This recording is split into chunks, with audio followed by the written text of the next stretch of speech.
Olá, alunos! Olá, turmas! Sejam bem-vindos à nossa aula de Educação Física. Eu sou o professor Paulo Ricardo, seu professor de Educação Física. Estarei junto com vocês nessa oportunidade de aprender muito mais. Vamos ver o que nós temos por objeto de conhecimento para esta nossa aula? Vamos lá? Na aula de número 14, nós temos aí a nossa revisão seguida da avaliação, onde vamos colocar em xeque tudo o que aprendemos ao longo dessas unidades. Sem mais delongas, vamos rever o nosso conteúdo? Vamos de aula? Vamos lá!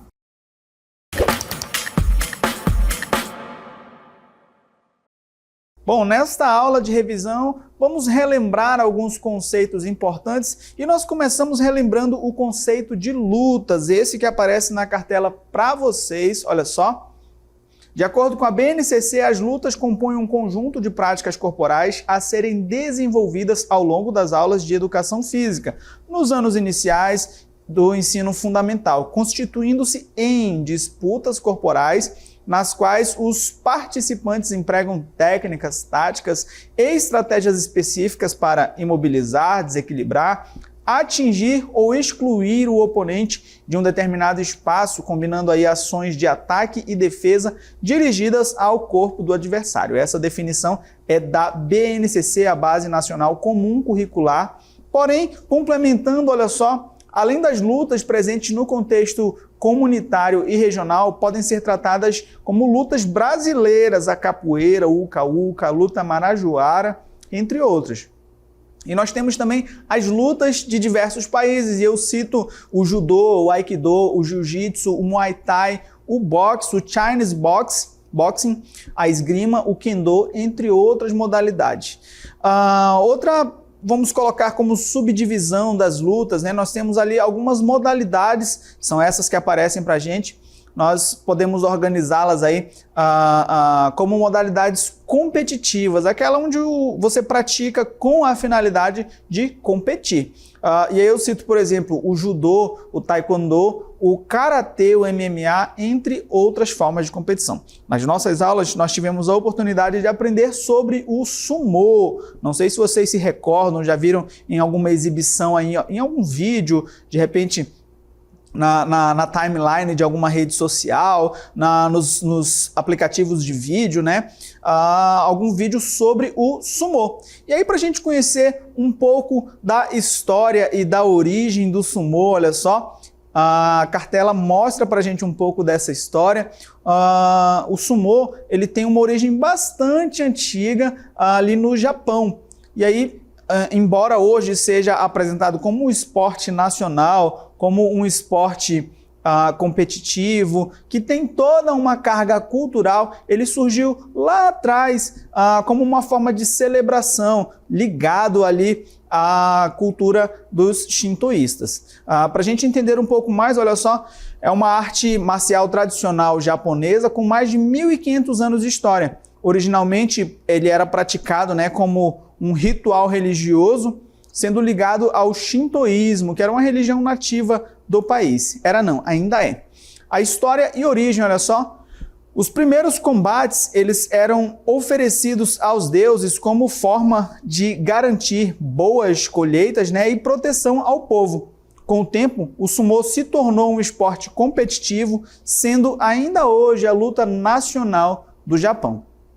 Para a gente colocar de uma forma mais estruturada essa história, olha só, inicialmente ele era praticado como essa forma de oferenda aos deuses, né, para garantir boas colheitas, e aí durante o período feudal japonês ele se tornou uma prática militar e uma forma de entretenimento para os samurais e nobres. Já no século XVII, com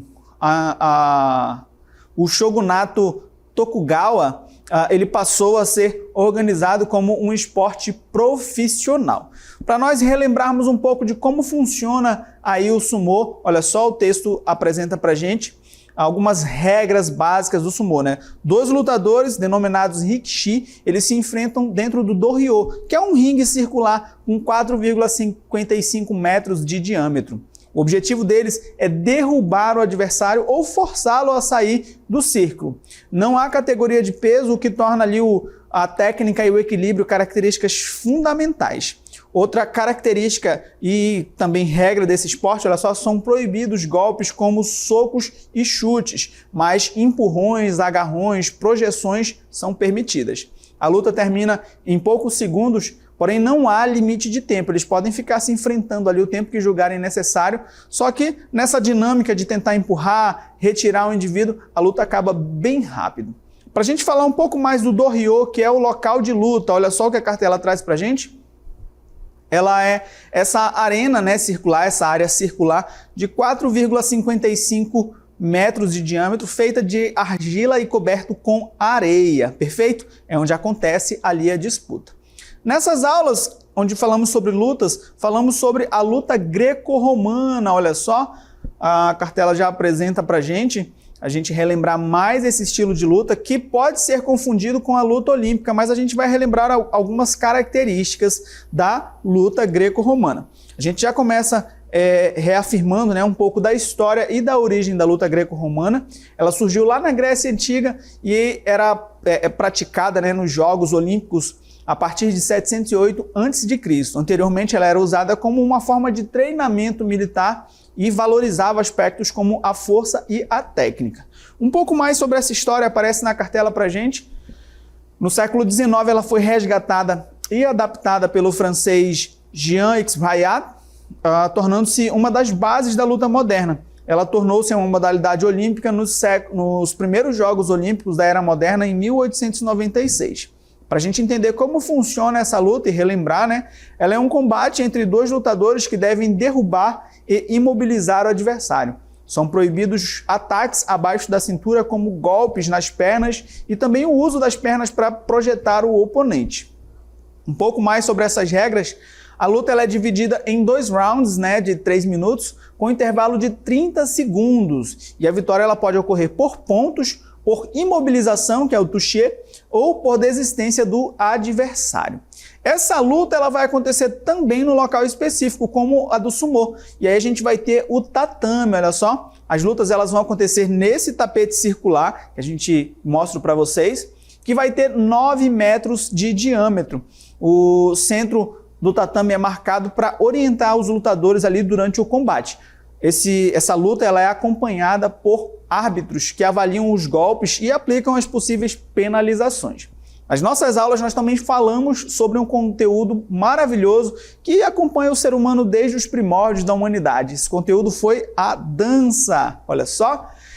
E aí, para a gente relembrar um pouco da dança, eu trago para vocês o conceito. A dança é uma forma de expressão artística que abrange uma ampla gama de estilos e tipos. Cada estilo possui características distintas e influências culturais e históricas únicas. E aí, para a gente relembrar um pouco desse universo maravilhoso da dança, que está inserido também no universo da educação física, eu preparei esse fluxograma. Olha só, relembrem, a dança, com todas as suas possibilidades, né, todos os seus estilos, nós temos aí a dança clássica e aí as suas ramificações, as danças folclóricas e tradicionais, as danças de performance, as danças africanas, as danças urbanas, as danças latinas, as danças de entretenimento e as danças de salão.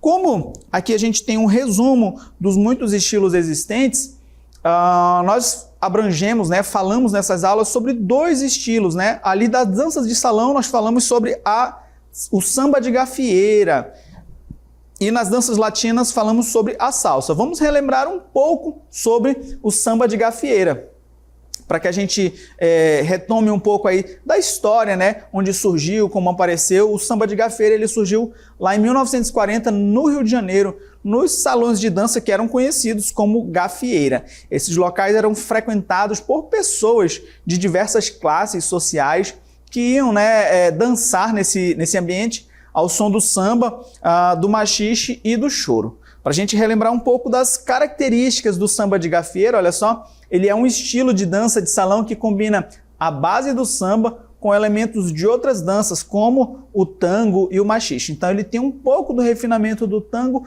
e um pouco da soltura do quadril presente no machixe.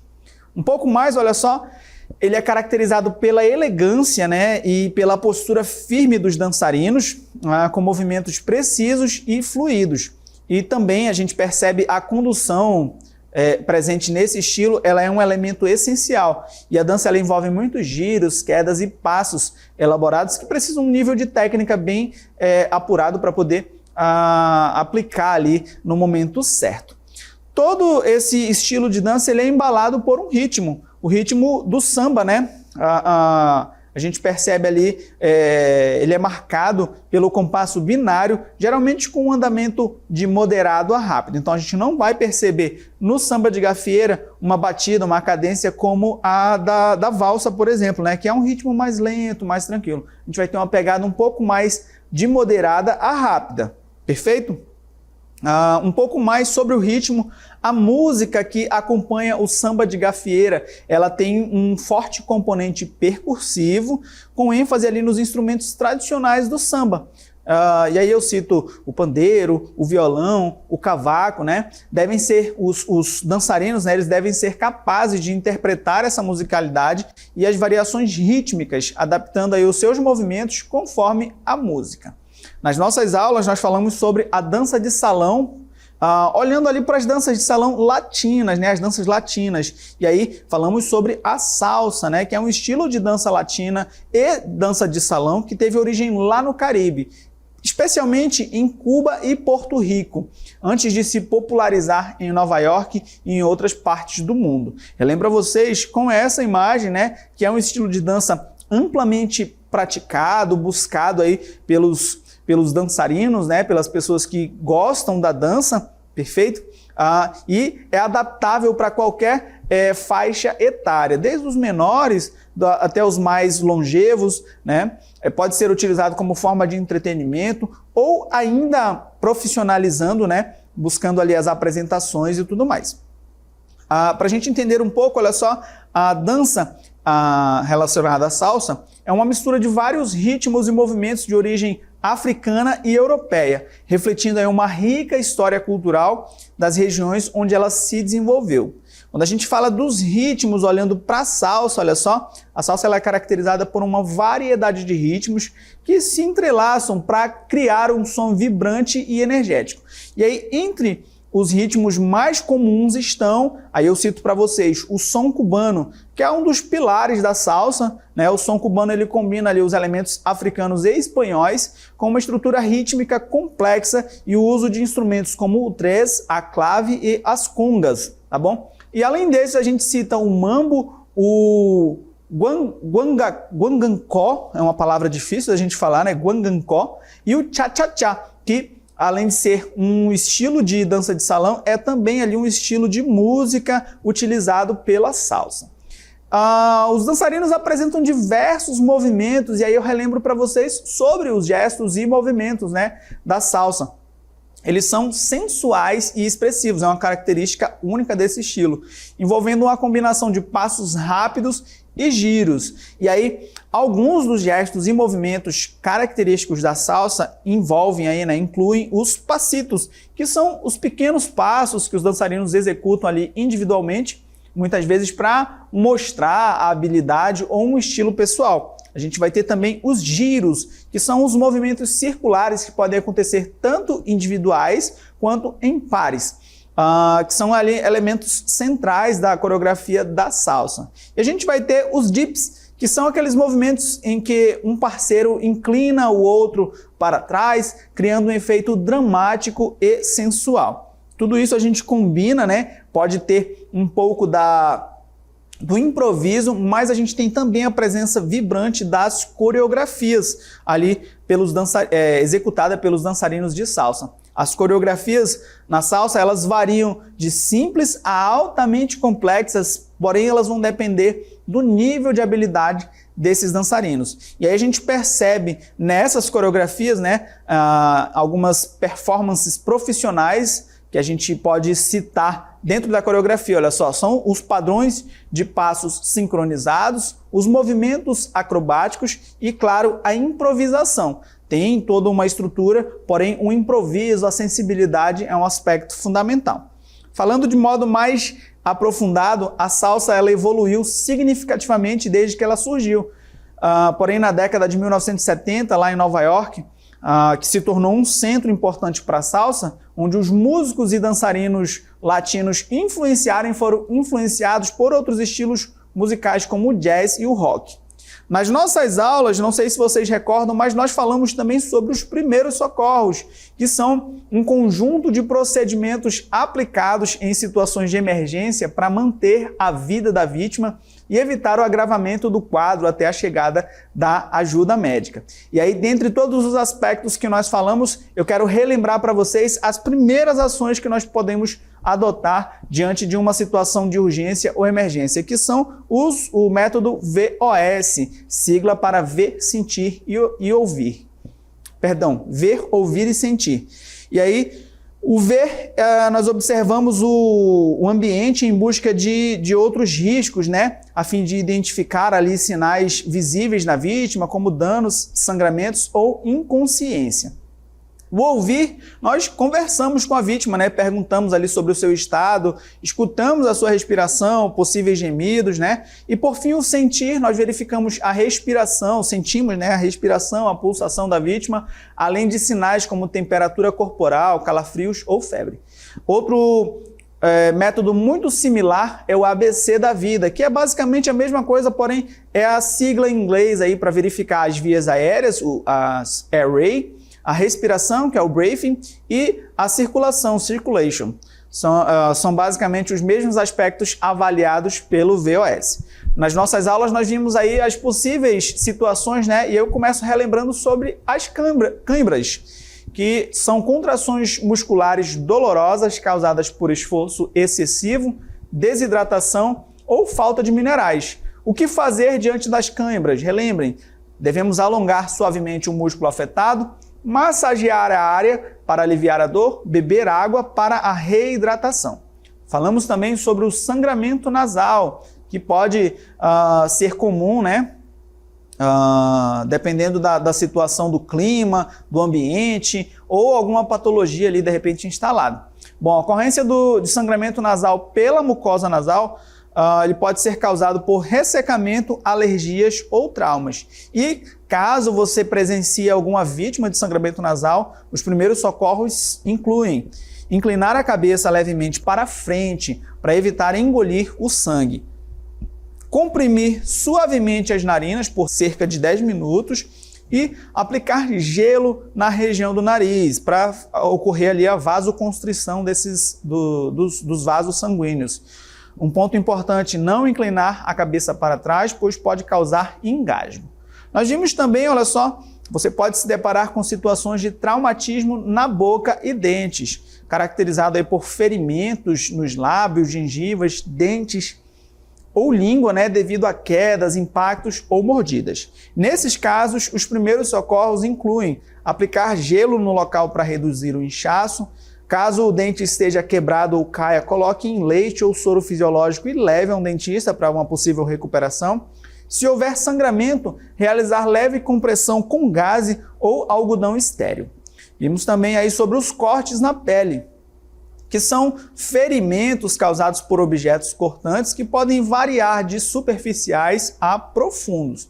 Nesses casos, os primeiros socorros, os básicos, incluem aí lavar a ferida com água e sabão, aplicar um curativo estéril para evitar infecções, em cortes profundos, né? Ou com sangue intenso, fazer compressão no local e procurar atendimento médico. Todas essas ações podem nos ajudar e nos orientar como proceder ali diante de uma possibilidade de acidentes. Porém, esta última cartela eu reforço, relembro a vocês, manter a calma é o primeiro passo para ajudar, para tentar socorrer alguma vítima de acidente. Bom, turmas, essa foi a nossa aula de revisão, a oportunidade de revermos tudo que aprendemos ao longo das nossas aulas. Eu espero que vocês tenham gostado, tenham aprendido bastante. Deixo a todos um forte abraço e até a próxima.